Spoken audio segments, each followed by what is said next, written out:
नमस्कार दर्शक बंधु कहले कह कहूँ आउ एक अध्याय को स्वागत करुच्ची मो दीपक। दर्शक बंधु आज अध्याय आरंभ करवा गोटे शब्द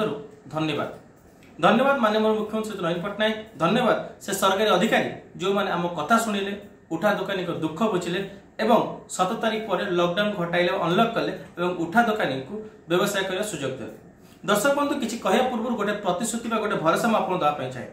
जदि सरकार किसी भल कम कले, भल निष्पत्ति नेले ताकू प्रशंसा करे सब आगे आपण आम मान पाइबे। एवं जदि एभली किसी निष्पत्ति निगला जहाँ लोक मान हित में सब्यस्त है ना सेठा समालोचना कर सब आगे आप आमको पाइबे। यह आम प्रतिश्रुति और आपण प्रति विश्वास। आरंभ कर अध्याय चलते आज टोटल एपिसोड गोटे शब्द चारिपटे बुलूँ। से शब्दटी हूँ एयरलिफ्ट। आज 5 वर्ष तले ओडिशावासी मैंने एयरलिफ्ट शब्द विषय अधिक शुणी जितेबाला ओडिशार विभिन्न फिल्म हॉल प्रेक्षालय अक्षय कुमार द्वारा अभिनीत चलचित्र एयरलिफ्ट मुक्तिलाभ करते। आम समस्ते जाचु यह गोटे सत्य घटना पर आधारित। हेले सेतबेले बोधे कि कल्पना करनथिले कि आशा करनथिले जे 5 वर्ष तले प्रति 5 मिनिट रे से social site Facebook, WhatsApp, Twitter हो बा विभिन्न गणमाध्यम रे हो गोटे करुण कहानी गोटे अकाउंट नंबर सहित तले यही शब्दटी शुभाଯିव एयरलिफ्ट। प्रथम आप जाना दरकार एयरलिफ्ट कौन। दर्शक बंधु एयरलिफ्ट हूँ आप गोटे व्यवस्था जो थे आकाश मार्ग में गोटे रोगी को गोटे स्थान एयर आंबुलांस द्वारा अन्य गोटे हॉस्पिटल को स्थानांतरित कराए। बर्तमान प्रश्न उठू एयर आंबुलांस कौन। एयर आंबुलांस हूँ गोटे प्लेन बा गोटे जेट रे थिबा आंबुलांस सुविधा जो आंबुलांस रे गोटे रोगी को जी बहुत सब माने गोटे क्रिटिकल रोगी को गोटे स्थान अन्य स्थान को निया जाए केवल हेले से प्लेन रे आंबुलांस बा डॉक्टर बा आपण कहि परंती चिकित्सा समस्त सुविधा फैसिलिटी थाए। आमे आज ए कथा एथि पई कहूछु जे आपण हम समस्त जानि छथि जे ओडिसा वर्तमान प्रतिदिन कहीं ना कहीं गोटे ईसीएमओ जो सुविधाटी अच्छी सुविधाटी ओडिसा न पाइबा जो आमे समस्त दिल्ली, कलकत्ता, चेन्नई, बेंगलोर एभली अधिक सुविधा प्राप्त थिबा सहर रे बड़ बड़ डाक्तरखाना को शिफ्ट होउछ। आपण देवाशीष पाणिग्राही, अभिषेक, राजेंद्र प्रसाद दोलमुंडी कटक, चौद्वार रु सौम्य बाबू हूँ बा लक्ष्मी नारायण हूँ जूनागढ़, ए समस्त होचन जन जन लोक जो माने ए सुविधा रे बा ए जो एयरलिफ्ट रे अन्य विभिन्न हॉस्पिटल जाइछन। आमे आज ए कथाटी एथिलागि कहूछु ए जो एयरलिफ्ट द्वारा जीवा पई जो व्यवस्थाटी यह अत्यंत व्ययबहुल। गोटे रोगी आपण एति जानतु जो रोगी जेतेबेले कोविड रो शेष सीमा रे पहुंची जाए सेतेबेले ताकू जो एयरलिफ्ट सुविधा रे जीवा को पड़े। ताले प्रथमे जानिया दरकार जे ए एयरलिफ्ट रो जीवा पूर्व गोटे रोगी रो केते खर्च होई थाए, ए प्रोसेस रे ए एयरलिफ्ट प्रोसेस रे केते खर्च हुए, एहा परे जो हॉस्पिटल रे सेठी केते खर्च हुए। आगे से टोटल जो मु खर्च कहि से खर्चटी आपण 14 रु गत किछि दिन तले एयरलिफ्ट होइथिबा सौम्य बाबूकर स्त्री को मोर सुनु आगे सुनतु केते टका खर्च। एयरलिफ्ट हबा पूर्व ताकर केते टका खर्च होइतिला पाखापाखि 50 लाख बाकी खर्च होइतिला। एयरलिफ्ट प्रोसेस जो होला सेथिरे केते खर्च होला आपण जानि छथि? 15 लाख। अच्छा 15 लाख। बर्तमान जो चेन्नई जो हॉस्पिटल अच्छा पर डे केते खर्च होउछ? पर डे 2 ରୁ 2.5 लाख खर्च होउछ। आउ गवर्नमेंट जो डॉक्टर कहउछन भलो आ पई कि ताको आउ केते टंका दरकार पखै भलो आ पई? ताको 1 करोड़ दरकार। भाउज मु केवल अपन गोटे प्रश्न पचारि मु केवल उत्तर हाँ ना रे जानले मत चलियो मोर जे टोटाल ये जो प्रोसेस आपण कहले पूर्व एयरलिफ्ट रे परे सरकार गवर्नमेंट बा एमएलए बा आपण सरकारी प्रशासन तरफ आपण को किछि सहायता मिली कि? किछि सहायता मिलनी सरकार को तरफ तो किछि मिलनी। निवेदन जदि आपण कथा को बर्तमान माननीय मुख्यमंत्री बा प्रशासन बड़ बड़ अधिकारी मैंने शुणुवे, स्वास्थ्य मंत्री शुणुवे, आपण कौन रिक्वेस्ट करेंगे? मुख्यमंत्री शुणुवे सरकार को यह रिक्वेस्ट करी किसी कोविड कोरोना किसी भी जब आमको सहायता करते आमर तो ये एक तो स्वास्थ्य उपर किसी भी सेमती भल हॉस्पिटल भी आम पाइलुनी तो आमको बाहर को नेबा को पड़ुची तो आमको से अधिक पैसा भी देवा पड़ुची तो आम मध्यवित्त परिवार केते पैसा आणबू भी कौटू आ जदि सरकार एथरे जदि हमको साहाय्य न करिवे तले हम कोठु आनी कि कोन केमती करिवु। आज्ञा हाँ जेमती आपण सुनिले जे ए माने जो एयरलिफ्ट हवा पूर्व 50 लाख खर्च होइतला ए एयरलिफ्ट प्रोसेस रे पाखापाखि 15 लाख ऊर्ध्व खर्च होइछि एवं सेठी प्रतिदिन तांकु पाखापाखि 1.5 लाख दरकार एवं सबु जिंस जदि आपण हिसाब करिवे ताले पाखापाखि 2 कोटी खर्च।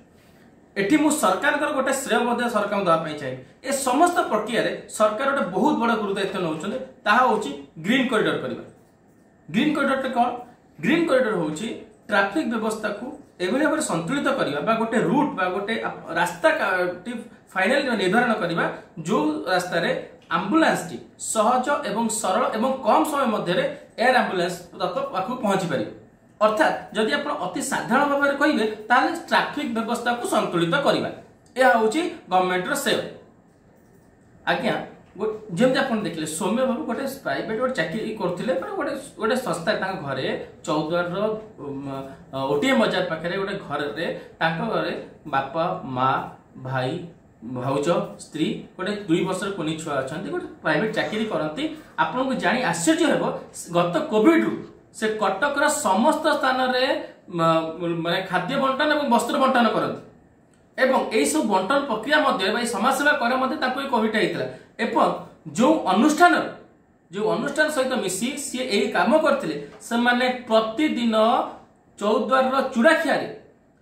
भिख मागिबा मागिबा आपण कहबे जो भिक्षा मागी से पैसाटी संध्या बेले ताको माँ को दियन जो माँ से पैसा ट्रांसफर कहीं ता पर दिन ताकर हॉस्पिटल खर्च पाए। एही समय रे आउ गोटे धन्यवाद बात कहया चाहिबी चौद्वार पूर्वतन विधायक श्रीयुक्त प्रभात विश्वाल को जे सेदिन आसीथिले गत दिन घर को आसते एवं 10,000 टंका मत कि सहित यह जे सरकार यही विभाग पाखे खर्च करने अर्थ ना मु कहूनी आगे सौम्य बाबू माँ कहते आगे कथा मत शुणु। मो ना सरस्वती बेहुरा ओटीएम कॉलोनी आप सौम्य बाबू माँ है। हाँ मौसी आम समस्ते जाचु सौम्य भाई सहित कौन हो बर्तमान केमी अवस्था अच्छा गोटे प्रथम जानापी चाहिए जे सौम्य भाई एयर एम्बुलेंस को जीवा पूर्व हॉस्पिटल थे से कौ हॉस्पिटल थे केते टका खर्च होता फास्ट अश्विनी आदित्य अश्विनी आडमिशन होते स्वामी स्त्री जंजागानी से स्वस्थ अवस्था बिगड़ समरटिमेटिक निगला इक्मो चिकित्सा करागला लंच किसी इम्प्रूव है स्लो इम्प्रूव है चेन्नई निगला चेन्नई नवा पूर्व तांकर केते टका खर्च होइतला 47 लाख टका खर्च 47 लाख नेबा पूर्व जो एयरलिफ्ट हला मा सेथिरे केते टका खर्च होला से खर्च किए करछन सेथिरे कोन खर्च हो कहबो मु जानि मुंड किछि काम करनु मो संपर्क माने समस्त मिसे के हाथ बढ़े के खर्च करजंती चेन्नई पर्यंत नै जंती मोर जते संपर्क छोट बड़ पर्यंत जिते संपर्क अच्छा समस्ते नहीं हाथ बढ़े एबे भी मो संपर्क जगिकी से रही आपण को कथा को जब सरकार शुणुवे आपण गोटे माँ हिसाब रे बा गोटे भोटर हिसाब रे मुझे दुईटी कथा पचार गोटे माँ हिसाब रे एवं जने भोटर हिसाब रे आपण सरकार के पाखे कौन निवेदन कर सरकार पाखे तो मुझे भी निवेदन करनी मध्यवित्त परिवार लोक मो दुख सुख चली थी आज ये आर्थिक सहायता मैं सरकार को मागु सरकार बंद हो कहते काली पूर्वतन एमएलए आसी से कहले प्रभात बाबू आसते हाँ कौन कहले सर कहले गवर्नमेंट सहायता तो बंद होमती सहयोग आपन को कर पारि केते टका सहयोग कले 10,000 टका दे धन्यवाद। सुनले दर्शक बंधु जे सरकार का पाखे यही सुविधा करने पैसा एठी किछि प्रश्न मु सीधा सड़क सरकार के पाखे रखिया चाहूँगी किछि प्रश्न आपण मानक मध्य जणाया चाहूँगी प्रश्नटी जदि ईसीएम व्यवस्था सरकार 21 वर्ष पर कटक आप ओडिशा विभिन्न बड़ बड़ हस्पिटाल कर पारे नहीं एथिलागि दायी किए सरकार ना साधारण जनता। नंबर 2 प्रश्न जदि आपण कहउछन्ते ईसीएम व्यवस्था एथिलागि आमे जानि नथिलु कारण ओडिशा रे हा पूर्वरु केबे आसी नथला बा कोविड आसी नथला ताले एहा सरकारकर नैतिक दायित्व नुहे कि जो 5 जन बा 10 जन लोक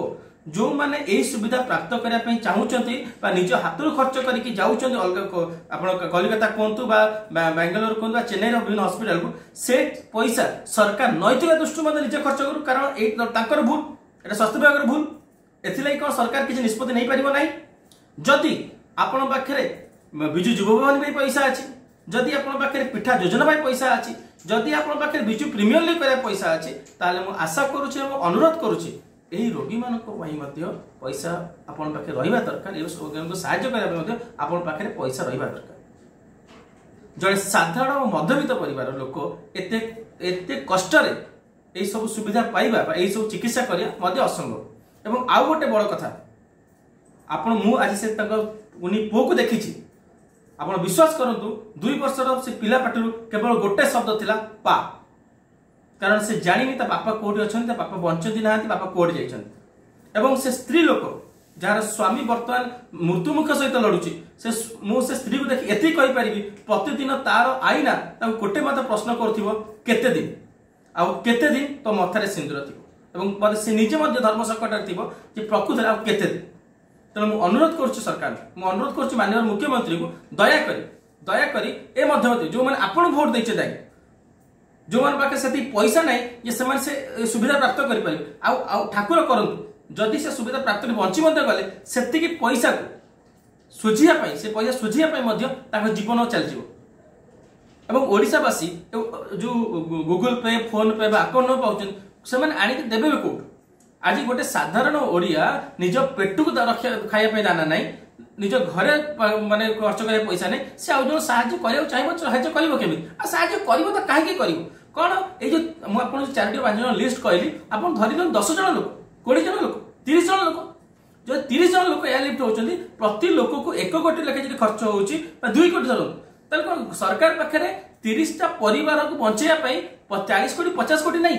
और जहां तक नैतिकता गत किछि घंटा पूर्व अनाथ शिशु मुख्यमंत्री की पैकेज घोषणा करछंती मु अनुरोध करिबी दया करी ए वीडियो देखंतु एवं जो लोक माने एयरलिफ्ट होउछंती दरकार माने जो मान को आर्थिक सहायता दरकार तो केवल ग्रीन कॉरिडोर के नाम रह जातु ताका पय कि आर्थिक पैकेज मध्ये घोषणा करंतु एई आशा एवं विश्वास जे से मोटे साधारण मध्यवित्त लोक जे माने मरिबा को चाहू चले मरि पारुनी एवं जो लोक चिकित्सा भाव में कहि पारे बड़ डाक्तरखाना को जाई पे मध्ये जाउ नाहंती सेमान पई सरकार माननीय मुख्यमंत्री किछि करिवे ए आशा विश्वास सहित आज अध्याय को एट समाप्त करूची। नमस्कार, जय जगन्नाथ।